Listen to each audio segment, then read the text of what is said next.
Okay, എല്ലാ എക്സാമിനും vlog ചെയ്തല്ലേ, ഇനിയിപ്പോൾ അക്കൗണ്ടൻസിക്കും കൂടി അങ്ങ് ആവട്ടെ. Due to some very personal health issues I couldn't study for the past 2 days, which means അക്കൗണ്ടൻസിക്ക് ആകെ ഉണ്ടായിരുന്ന 2 ദിവസത്തെ ലീവ് അങ്ങനെ തന്നെ അങ്ങ് തീർന്നു. അക്കൗണ്ടൻസി എക്സാമിന് അന്ന് രാവിലെ കൃത്യം 4 മണിക്ക് ഞാൻ അലാറം വെച്ച് 4:30 ആകുമ്പോഴേക്ക് ഞാൻ എണീച്ചു. എവിടെ നിന്നാണ് തുടങ്ങേണ്ടതെന്നൊരു പിടുത്തം കിട്ടാത്തതുകൊണ്ട് ക്ലാസ് ഉണ്ടങ്ങ് ആരംഭിച്ചു. ഏറ്റവും വെയിറ്റേജ് ഉള്ള 2 ചാപ്റ്റർ എന്ന് പറയുമ്പോൾ 4ാമത്തെ ചാപ്റ്ററും പിന്നെ ലാസ്റ്റത്തെ ചാപ്റ്റർ. സോ 4ാമത്തെ ചാപ്റ്ററിൽ കുറെ പ്രോബ്ലംസ് ഞാൻ ചെയ്തു. പരിമിതമായ സമയം എൻ്റെ അടുത്തുള്ളൂ, അതുകൊണ്ട് ഞാൻ വളരെ കുറച്ച് ക്ലിപ്പ് ഷൂട്ട് ചെയ്തിട്ടുണ്ട്. ഇവൻ തിന്നുമ്പോൾ പോലും ഞാൻ റിവൈസ് ചെയ്തുകൊണ്ടിരിക്കുന്നതിന് കാരണം I was not ready to give up. പിന്നെ ഫൈനലി റെഡിയായി ഞാൻ അങ്ങോട്ട് പോയി. പിന്നെ എക്സാമിനെ കുറിച്ച് പറയാം.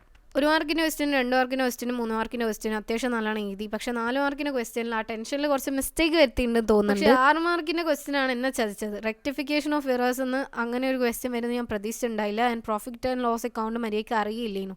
സോ അറിയുന്ന വെച്ച് എന്തൊക്കെയോ എഴുതി. ബട്ട് ആ ഒരു സിറ്റുവേഷനിൽ എനിക്ക് പറ്റുന്നത്ര ഞാൻ ട്രൈ ചെയ്തിട്ടുണ്ട്. So I have no regret. And ഈ വർഷം അവസാനിക്കുന്നതിന് മുമ്പ് 20K അടിക്കണം എന്നാണ് എൻ്റെ ആഗ്രഹം. പക്ഷേ we hit 20K yesterday. Thank you for your support. It means a lot.